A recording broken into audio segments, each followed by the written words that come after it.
Hi again, grade nines. Time for another PowerPoint. Today we are going to look at mixed economies, and we're going to use Canada as an example because we all know Canada because we all live in Canada. So, like I said, Canada is a mixed economy, which means that the government takes an active role in certain areas of the economy. Under pure capitalism or a pure market economy, the government would not get involved at all in the economy and they would stay away from it. And under a command economy or planned economy, which is the other side of the spectrum, the government would have complete control of the economy. So a mixed economy is literally in the middle of that. The government has some control over the economy, but also a lot of private individuals or private companies or private businesses have a role in the economy as well. Within the Canadian mixed economy, our government has a very specific role to play. In fact, they have sort of eight very specific jobs in which they get involved in our economy. And they are law enforcement, so protecting people's property, protecting people themselves. They direct our economy. They are public servants, so they provide public services for our the citizens of Canada. We'll look a lot at public services here in a couple of weeks when we look at Chapter 8. They are a business partner with private businesses in order to ensure that businesses are successful in Canada. So, an example of this is just recently the Alberta government just got involved with a major energy company in order to build the Keystone XL pipeline to ensure that it starts being built in a very timely manner. They gave $1.5 billion to the company in order to build it, but they've also guaranteed a loan the company got worth $6 billion. So they are very much involved with private industry and they partner with private industry. They are the banker of the nation. We have the Bank of Canada, which controls our monetary policy. They manage our nation's economy, so they decide what money is spent on what areas of the economy and what areas of Canada. They are researchers, so they research things that will help the economy, and they also own businesses as well called crown corporations. We'll talk about many of these in this PowerPoint. So the first one is law enforcement. So there must be rules and guidelines in an economy, not only to protect individuals, but to protect from each other, but to protect individuals from businesses. If rules are broken, there must be someone there to punish the offender. There must be some sort of judicial system to decide what the punishment will be. Um, so, for example, with regards to economy, an example to show how rules are to be upheld is consider going to get a loan to buy a car. So when you buy a car, a lot of the times you will take out a loan and you will get the car. You will get the car, but then every month you'll have to pay back that loan to the car dealership in order to ensure that you are actually giving the full value. If these rules are broken or if you stop paying, the law says that car dealership or that person who loaned you money can repossess the property. There are procedures and rules guaranteeing the loan, setting the rates of interest, and determining the time in which the payment would occur. So once again, the government is involved in ensuring that all these laws are followed. It goes the other way as well in the sense that businesses have restrictions and regulations on what they must do. A good example of that is the carbon tax or environmental laws. Is we now have laws saying that businesses, when they pollute, must pay a certain amount with regards to the levels of pollution they have. This law has been put in because the Canadian government deems it important to protect our economy, and if companies are going to go past their limits, the government has decided they'll put laws in to ensure that they are penalized. So next one is they direct our economy. So the government ensures that monopolies do not develop in the market, and we talked about monopolies last in the last PowerPoint. If the government were to allow business to create a monopoly in any given industry, the consumer would face much higher prices. Um, with no competition, a business would have an unfair advantage. So we actually have laws in place, uh, such as the Combined Investigation Act, which was passed in 1923, which regulated monopolies, ensuring that public interest was protected. So under this law, if the government feels a monopoly is not in the public interest, it will take steps to break up the monopoly or break up that company and to ensure that there is healthy competition to ensure that prices stay low and affordable. However, if they do realize think it's the monopoly is in the best interest of the country, they allow it. So once again, last PowerPoint I talked about our telecommunications company, which for a long time the three major ones, Bell, Rogers, and Telus, all basically had a monopoly over the industry. And just recently, the government has come out and, in fact, said that that is a monopoly, and either those three companies have to take measures into their own hand to decrease the price of phone plans, or else they will break up and allow more competition in the market. Um, However, like I said, there are times when a government does see a need for a monopoly to occur. In that case, the government regulates that business stringently through regulatory boards. So once again, we have these boards with regards to power and natural gas.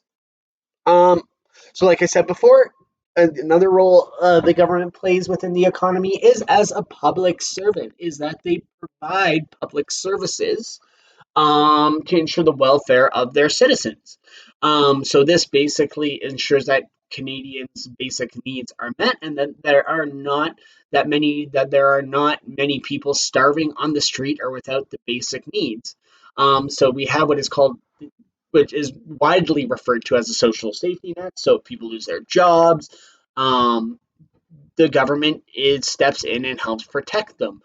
So this can include Medicare or healthcare, employment insurance, welfare, education on all levels, and old age pension. We'll talk a lot about these in Chapter 8, so you don't have to worry too much about it. But a really good example of the Canadian government stepping in to protect the well-being of people is what is going on right now. So the government, so obviously with COVID-19 and all the self-isolating and quarantine, our economy is tanking, and literally millions of people have been laid off or are out of work. So the government has put up an enormous economic stimulus package, which allows anyone to access funds. And for the next 4 months, starting in May, the government is going to give anyone has been laid off because of the coronavirus. They're going to give each one of those people $2,000 a month. So this is a very good example of the government getting involved in the economy to ensure that not only that our economy does not tank, but also to ensure that people are not getting kicked out of their apartments, who are not getting kicked out of their apartments, not being going hungry, and ensuring their basic needs are met. So this is a really good example of when the Canadian government steps in to provide a social safety net. Um, another way the government gets involved in the economy is as a business partner. So, for example, the government of Canada is concerned with the welfare of all Canadians, so it must be interested in keeping companies in business.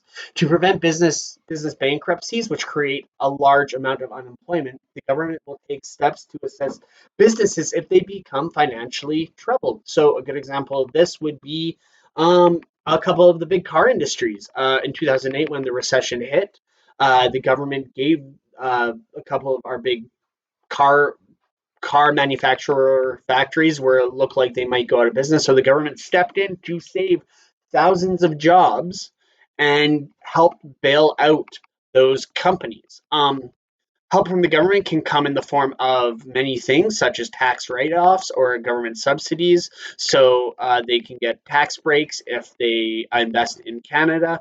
And often, government assistance to business is enormous, and at some point, you actually might have to ask how much is too much. So an example of this is when Canada did bail out the car companies, the car company GM, they gave them billions of dollars to ensure that they did not close down their factories. But then just last year or a couple of years ago, GM decided that's going to close up all its plants and move out of Canada. So a lot of people argue that that money was wasted, and that big corporations just take advantage of the tax breaks tax breaks and programs that the Canadian government gives them in order to make just more money for their shareholders and the people who work, the people, their top executives, and no one really else. Um, Canada, the Canadian government is also seen as the banker of the nation. It is one of the most important roles of the Canadian government is that of a banker. So we have the Bank of Canada, which is our national bank, and the primary function of the national bank is to provide what is referred to as sound monetary policy, meaning that they sort of direct our economy. Generally, the Bank of Canada regulates the supply of money in the economy, and so the Bank of Canada has the power to print money. One of the things that is, if you print, the more money you print, the less value your currency actually has. So the Bank of Canada controls our monetary policy and how much money is printed in order to ensure that uh, the Canadian dollar has a good, strong value. When business activity is slow, the Bank of Canada may uh, make money easier, may print more money to make money easier to obtain. But another way they do this is they lower what is called the bank interest rate, and the bank rate is the rate in which the Bank of Canada causes charges commercial banks to borrow money. So what this bank rate does is it will affect the prime rate of interest, and so in when the prime rate of interest, sorry, the prime rate of rate is the rate of interest that the commercial banks charge their best customers. So the average consumer is charged a slightly higher rate than of interest than the prime rate when they borrow money. Because individuals do not spend or invest in the economy as much as many of these best customers do. So remember, if the interest rate is low, it encourages people to borrow money, and when people borrow more money, they invest that money in the economy, and the economy grows. The Bank of Canada can also raise interest rates, which would decrease borrowing and decrease spending. So this is one way the Bank of Canada battles or controls inflation, which is the rate that the cost of goods go up. So the person in charge of the Bank of Canada is the Governor of Bank of Canada, who acts in consultation with the Minister of Finance, so an MP, a cabinet minister, and together the two of them direct the bank's monetary policy. So this is an example of how what the Bank of Canada does affects the economy. So what it happens is, so we'll go through at a time when the Bank of Canada raises interest rates and shows how that will help stop inflation. Because, like I said, the Bank of Canada raises interest rates when inflation or the cost of goods is increasingly high.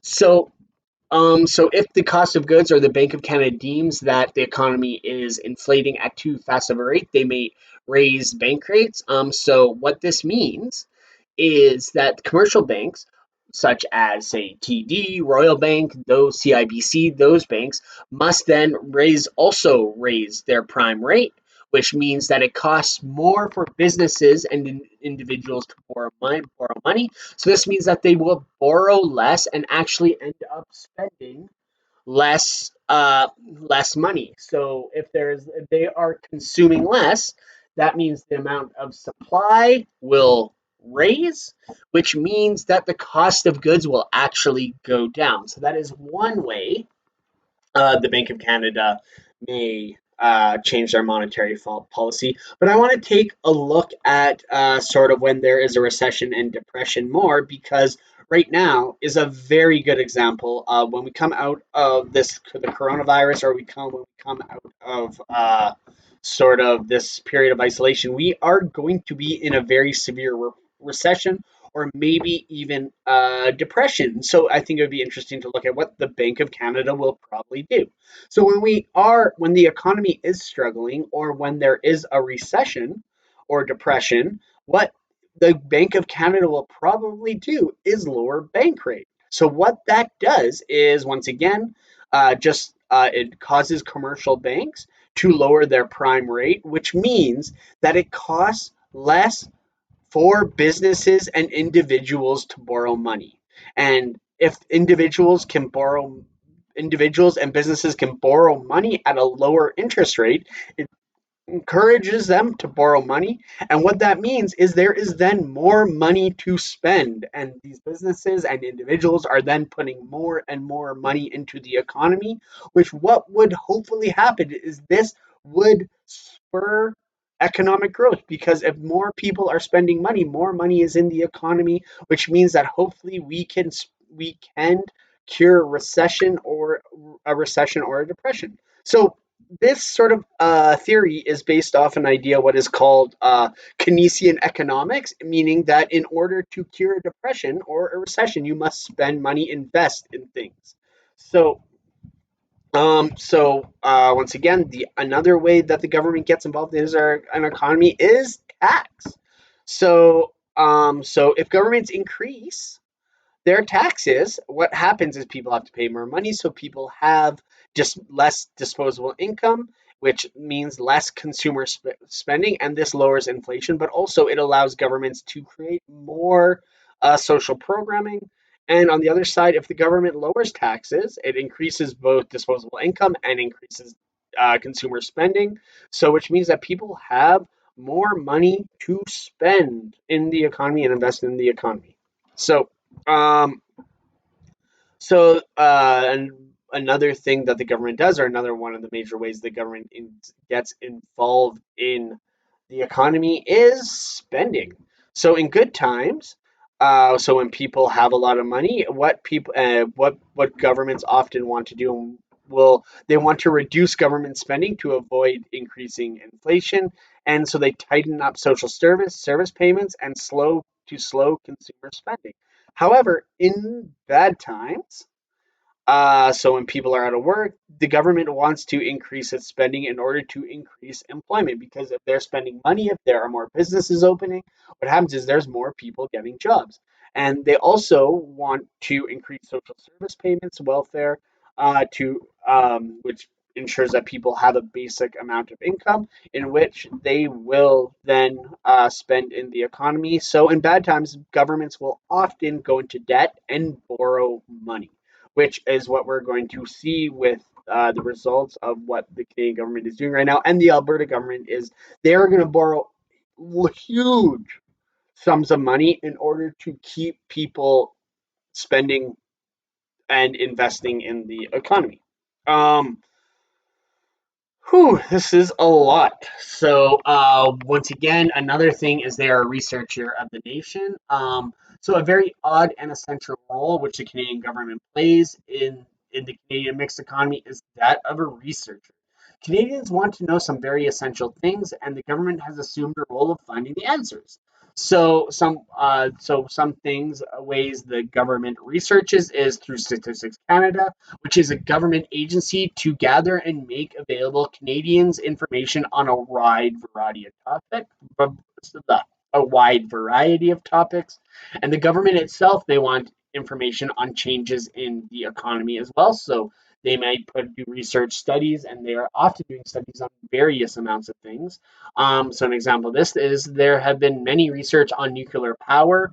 They have funded universities to study cancer, diabetes, lasers, and fuel cell technology for more green energy. But right now, the government is investing huge amounts of monies in universities and medical studies in order to find that vaccine for COVID-19.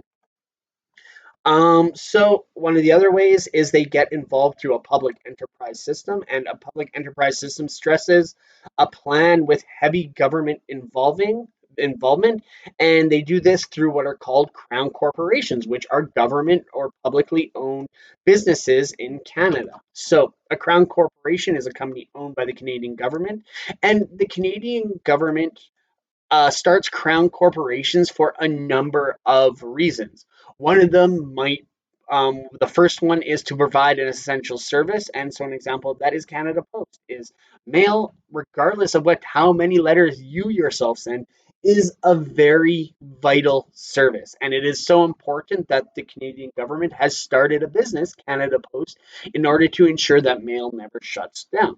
Um, Another one would be to promote economic development. So in the 70s, when the Alberta oil and gas industry was really taking off, the Canadian government saw that it was very important to invest and regulate this. So they created what is called Petro-Canada and Crown Corporation to develop our oil sands and also the oil and gas industry in Alberta. It's important to note that Petro-Canada at once was owned by the government, but however, it is now it has now been sold to a private company, and so it is now a private business. And then finally, the third reason why crown corporations would be created would to be support our culture and identity.